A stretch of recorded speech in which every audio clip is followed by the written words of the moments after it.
En esta clase veremos de manera muy general qué es la investigación cuantitativa para que puedan ir diseñando sus capítulos metodológicos. El material está basado en Roberto Fernández Sampieri y Pilar Bautista Lucio, libro de metodología de la investigación. Bien, el propósito que persigue este tipo de investigación es, como ya sabemos, responder a las preguntas de investigación, cumplir con los objetivos de nuestro estudio y, fundamentalmente, someter una hipótesis, generalmente una, pero pueden ser varias, a prueba. Tenemos que el diseño de la investigación, según estos autores, pueden dividirse en los siguientes. En general, el diseño tiende a ser experimental, pero hay grados. Ajá. Puede ser que solamente se hagan algunas intervenciones, estímulos o tratamientos, ajá, y que se observe el resultado, nada más como una pequeña prueba, pero ya el diseño completo empezaría con un preexperimento que tiene un grado de control mínimo. Después se podría diseñar en forma de cuasi experimento, que implica trabajar con los grupos intactos tal como están, por ejemplo, en una clase de alumnos. ¿Ah? El investigador, perdón, no interviene para modificar ese grupo, sino que lo toma tal como está dado. Y también se pueden diseñar experimentos puros, ajá, en los que tendremos que manipular de manera intencional las variables, ¿sí? Entonces, las variables independientes y las variables dependientes se van a medir y vamos a estar buscando el control y la validez. Podemos tener dos o más grupos, pero no solamente uno porque necesitamos un grupo control. ¿Sí? Si el trabajo es no experimental, entonces puede ser que sea transveccional o transversal, ajá, o longitudinal o evolutivo. Es decir, ahorita vamos a ver las diferencias. En los transversales, su principal característica es que se trabaja en un único momento, ¿sí? Y puede ser que busquemos solamente un trabajo exploratorio, ajá, para ver qué encontramos y probablemente de ahí salga una investigación más completa. Pueden ser descriptivos o pueden ser correlacionales causales, ya en los que vamos a ver cómo se interrelacionan al menos dos variables. Después tenemos los longitudinales o evolutivos. Estos necesariamente nos hacen pensar en un desarrollo temporal que generalmente abarca bastante tiempo. Aquí lo dice la definición, analiza los cambios a través del tiempo. Y en los tipos, bueno, puede ser diseñar una tendencia, diseñar un análisis evolutivo o de grupos, también se llama cohort, o hacer un diseño tipo panel. Bien, otro elemento importante en el diseño de una investigación de este tipo es la muestra y se puede utilizar por economía de tiempo y de recursos y para definir la unidad de análisis. Es muy importante delimitar la relación entre el universo de estudio y la muestra. De esta manera se podrán generar resultados, establecer parámetros y tener orden en la investigación. La muestra, como ya dijimos, es un subgrupo de un grupo mayor que se le suele llamar universo. Ajá.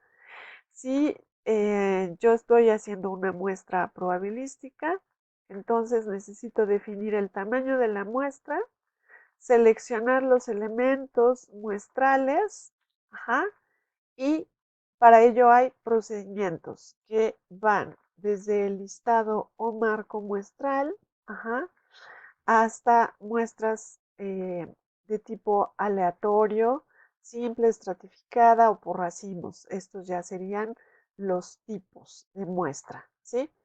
Y ya para aterrizar el cómo se hace la muestra, se puede recurrir a tómbolas, ajá, en donde se ponen los participantes de un universo y se van sacando los participantes, ya sea por el número, si se aplicó la eh, fórmula para sacar una muestra representativa, o por medio de números aleatorios o tablas que ya existen, o a través de una selección sistemática en la que podamos decir vamos a elegir un participante de una gran lista cada 5 sujetos, por ejemplo. Si la muestra es no probabilística o dirigida desde el punto de vista del investigador, entonces el investigador tiene que justificar por qué selecciona ciertos participantes o ciertos casos típicos. Ajá, y debe explicar que su muestra es no probabilística. En este caso, la investigación no va a asegurar una representatividad con respecto a la población o universo que estudia. Entonces, la investigación renuncia desde ese momento a hacer generalizaciones. Recolección de datos cuantitativos. No debemos perder de vista lo que esto implica, que queremos medir variables o conceptos, eso es muy importante, que queremos elaborar esos instrumentos de medición a partir de técnicas que ya existen y cuyos requisitos deben ser la confiabilidad, la validez o la objetividad. Ajá. Podemos desarrollar algunos tipos, ¿no?, de instrumentos a partir de técnicas que ya existen, como dije, que pueden ser la observación en sus diversas formas, los análisis de contenido, cuestionarios, escalas de actitudes, escalas Likert, por ejemplo, y los resultados, ¿no?, los datos que recabemos tendrán que procesarse, codificarse, medirse, etc. ¿Cuáles son los requisitos de los instrumentos de medición? Que sean confiables. La confiabilidad se puede calcular por medio de medidas ya establecidas, se aplican fórmulas de estabilidad, métodos de formas alternativas o paralelas, medida de consistencia interna, método de mitades partidas, ajá, y la validez se sustenta en la evidencia que se tiene, ¿no?, para desarrollar esos instrumentos. Evidencia en cuanto al contenido, evidencia en cuanto a los criterios de la investigación, en cuanto al constructo principal de la investigación, ajá, y la validez total que puede tener. La objetividad implica que se puede estandarizar, que se puede medir e incluso que se puede replicar. Aquí vamos a desglosar algunos tipos de instrumentos. Puede haber otros según la disciplina. Ajá. La observación es una técnica no obtrusiva. Ajá. O sea, puedo capturar lo que está a mi alrededor sin necesariamente pues intervenir como investigador. O sea, tratar de observar de una manera neutral. Análisis de contenido debe ser eh, en relación a categorías de análisis que como investigadores ya hemos delimitado en el trabajo y en unidades de análisis. ¿sí? O sea, si voy a analizar sujetos, si voy a analizar grupos, ¿qué es lo que voy a analizar? También un instrumento, un tipo de técnica de medición muy importante son los cuestionarios. Ajá. Para ellos se delimitan los contextos en los que se van a aplicar, porque de ellos va a depender el cómo se recaban los datos.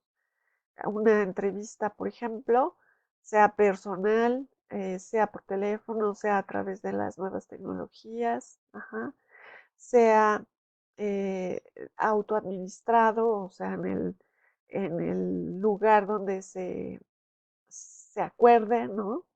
Eh, un lugar fijo, una oficina, etcétera. ¿Ah? Y las preguntas, es el segundo elemento de los cuestionarios, que pueden ser abiertas o cerradas. ¿Ah? Hay cuestionarios en los que hay de ambas. Si mi investigación es más de corte cuantitativo, obviamente tendré mucho más preguntas cerradas o muchas preguntas cerradas. Tenemos escalas, ya están prediseñadas, hay que aprender la técnica, ajá, y puede ser el escalograma de Goodman, las escalas Likert o los diferenciales semánticos. Insisto, estas hay que aprenderlas detalladamente porque tienen sus valores, tienen sus parámetros para diseñarlas.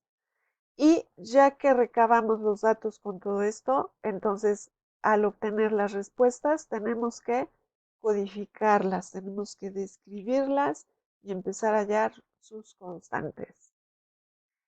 Em, para eso, en un trabajo cuantitativo, se prefiere utilizar sistemas de cómputo, programas de cómputo como SPSS, que es muy conocido, pero hay otros menos conocidos como estos que están aquí, Minitab, SAS, Stats. Ajá.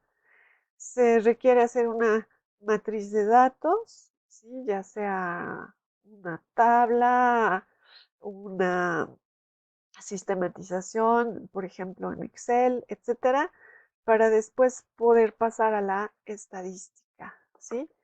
Actualmente con las herramientas de cómputo que son específicas, con los programas específicos, se selecciona entonces el programa, se ejecuta, se exploran los datos, se evalúa su confiabilidad y validez, se pasa al análisis estadístico de variables e hipótesis y entonces ya se reportan los resultados. Ajá. Después tenemos que estudiar estadística y dominar estas medidas. Tenemos la estadística descriptiva y la estadística inferencial. En la descriptiva tenemos distribución de frecuencias, tenemos las medidas de tendencia central, que son las mínimas, las básicas que debemos usar para entender nuestros datos, la media, la mediana y la moda. Ajá. Y después tenemos las medidas de variabilidad, rango, desviación estándar y varianza. Después pasamos a las gráficas en donde esto anterior se refleja y las puntuaciones Z. Como ven, esto requiere un conocimiento adicional de estadística, estadística descriptiva o una estadística más compleja, que es la estadística inferencial, en la que se pueden estimar parámetros y sirven para probar hipótesis a través de análisis paramétricos. Y aquí ya vienen los nombres de esos análisis que son muy específicos. Los coeficientes de correlación, que son los rangos numéricos en los que nosotros podemos valorar estadística, matemáticamente, la correlación entre nuestras variables, la prueba T, la prueba de la diferencia de proporciones, ajá, y análisis no paramétricos. Bueno, ahí también falta el análisis de varianza y los análisis no paramétricos como la chi cuadrada, los coeficientes de Spearman y Kendall y los coeficientes para tabulaciones cruzadas. ¿Sí?